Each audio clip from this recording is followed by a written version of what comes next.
Last year, I ranked my new coaster credits I had acquired during the 2020 season. I want to make this into a tradition because I feel it's a great way to wrap up the year. So welcome to the 2020 Coaster Credit Wrap Up.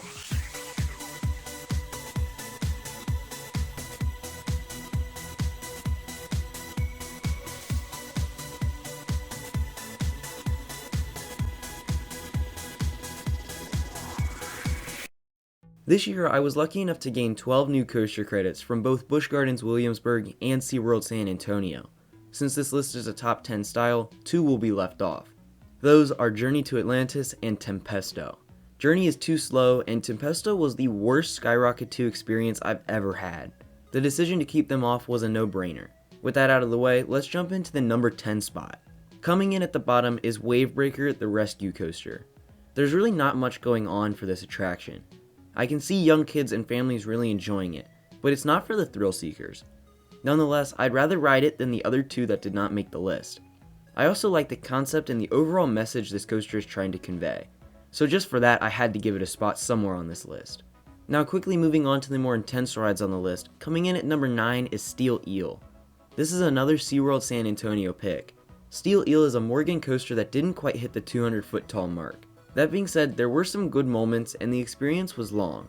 I just wish they did a little bit more with that length. A common theme on these coasters is forcelessness. I thought it was mediocre at best, especially when compared to many other coasters on this list.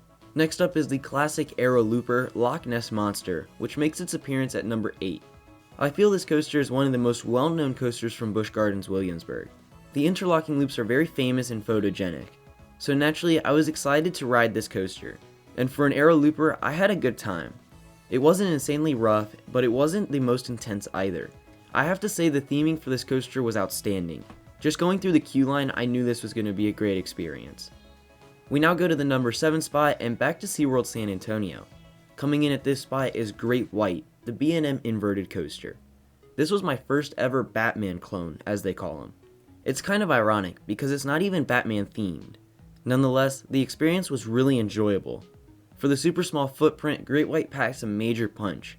I've heard these clones being intense, but never actually felt it. Having now ridden it, I can say it's a great supporting coaster. Notice how I didn't say standout coaster.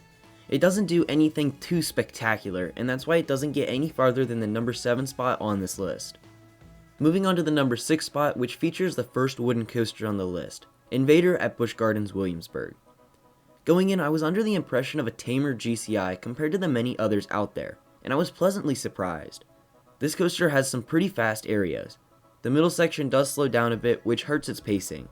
I would say if the speed is consistent like at the beginning and end, Invader could be a top tier coaster at the park.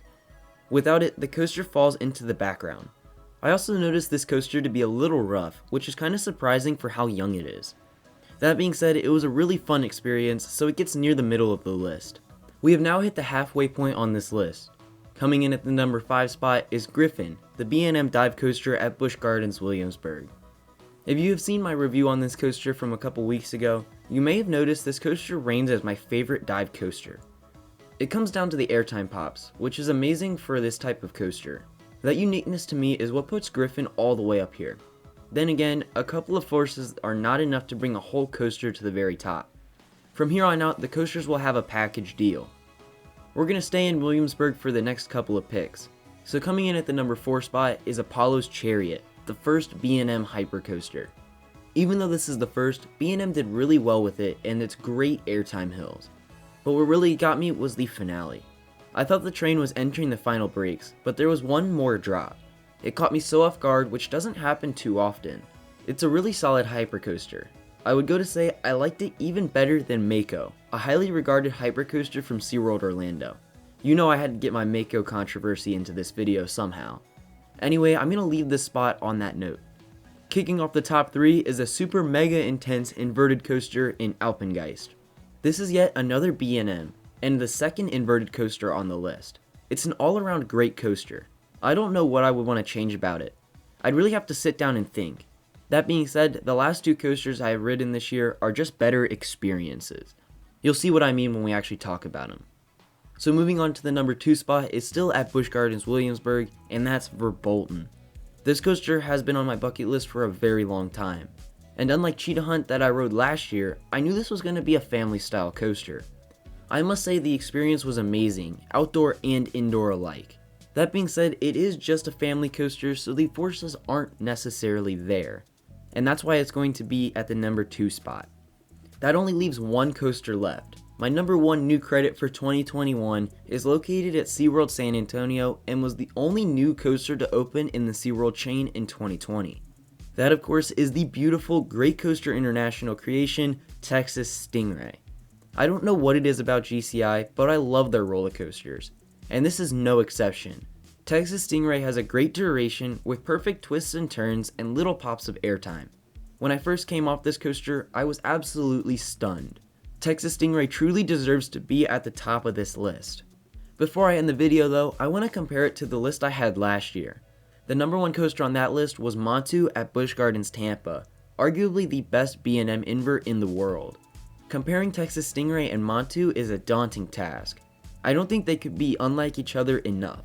One is wooden and has rapid pacing, while the other is steel and very intense. In the end, it really just comes down to personal preference. For me, I'm a sucker for fast transitions. Because of that, I have to give it to Texas Stingray. Don't discredit Montu though, it's a world-renowned coaster, and the best in its respective park by far. I also want to mention that if it were put up against any other coaster on this list, it probably would win. And that's going to wrap up my 2021 Coaster Credit wrap-up video. What do you think of my rankings? Let me know in the comments below. If you liked the video, make sure to leave a like and subscribe if you're new. Thanks for watching, and I'll see you guys next time. Actually, next year.